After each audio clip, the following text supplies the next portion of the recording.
पूछना चाहता हूं, शहर क्यों कहा गया? मैं इल्म का शहर वाली इसलिए। अब मान लीजिए ये शहर अजमेर है, चारों तरफ से पहले तहसीलें होती, दरवाजे होते नहीं, लोग मार्केट, बाजार, लेन देन, रहन सहन, सारी चीजें शहर के अंदर होती थी। शाम को वो दरवाजा बंद, अब दरवाजा जब बंद तो कोई भी आदमी शहर के अंदर दाखिल नहीं हो सकता। और शहर में दाखिल होने के लिए दरवाजे पर आना जरूरी। बगैर दरवाजे पर आए तो शहर में दाखिल हो पाएगा? अरे बोलो, हो पाएगा?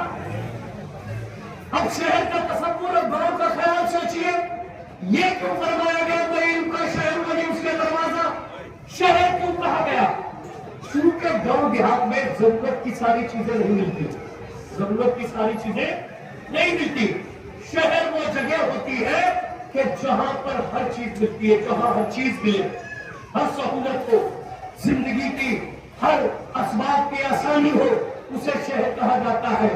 आने जाने की सहूलत, खाने पीने की सहूलत, रहने सहने की सहूलत, माल खरीदने की सहूलत। इसलिए जब जब गांव देहात के लोगों को किसी चीज की खरीदो फरोख्त की हाजत जरूरत होती है तो वो शहर की तरफ जाते हैं कि जो चीज गांव में नहीं मिलती वो शहर में मिल जाएगी।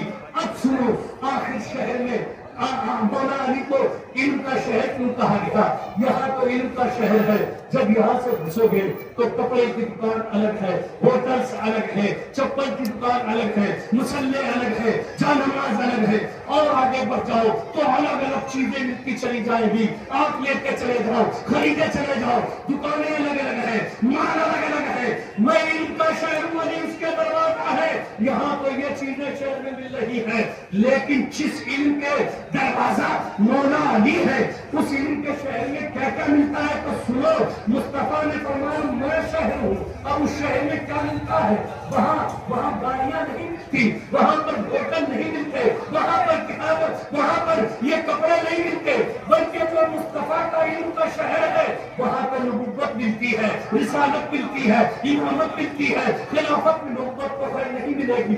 चूंकि अल्लाह के रसूल के पास अब कोई नबी नहीं आएगा, खातमुन नबीन है, आखिरी नबी है, मगर उस बाजार में शरीयत मिलती है, तरीकत मिलती है, हकीकत मिलती है, मारिफत मिलती है, खिलाफत मिलती है, इमामत मिलती है, शुजाअत मिलती है, विलायत मिलती है, गौसियत मिलती है, कुतुबियत मिलती है, अब्दालियत मिलती है।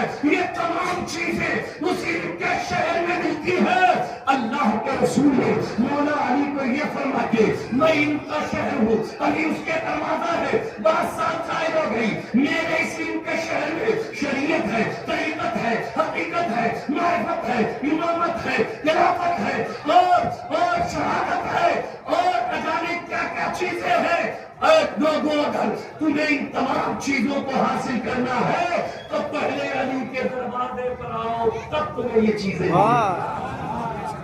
अगर तुम्हें इमामत लेना है तो अली के दरवाजे पर आओ, खिलाफत लेना है तो अली के दरवाजे पर लाओ, विलायत लेना है तो अली के दरवाजे पर आओ, करामत लेनी है तो अली के दरवाजे पर आओ, गौसियत भी लेनी है तो अली के दरवाजे पर आओ, शुजाअत लेनी है तो अली के दरवाजे पर आओ।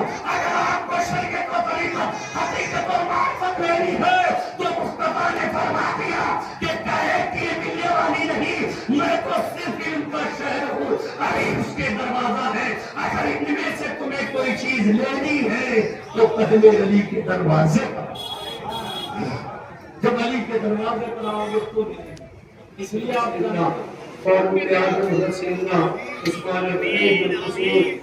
मौला अली मुश्किल कुशा फातिह खैबर मौला ताला जितना हजरत अतहार वाला इमाम मुजमी शुहदाए करबला सैयदना सरकार हजरत नासिर मर्दान, सैयदना सरकार हजरत अली अकबर हकीम असगर, हजरत अबू मोहम्मद, हजरत कासिम और बिलखुसूस सैयदना सरकार हसन मुस्तफा व सैयद शुहदा सैयदना सरकार हुसैन करबला रज़ियल्लाहु ताला अन्हु अजमईन की बारगाह में नजर वाला कबूल फरमाए। मौला सिलसिला ताबईन के ताबईन में मुस्तहदीन सिलसिला अलिया काफिया चिश्तिया नक्शबंदिया से हुदिया के जमीन मुजाहिदीन حضرت بی زینب و حضرت سکینہ و جملہ شہدائے کربلا کی مولا جانتا ہے 72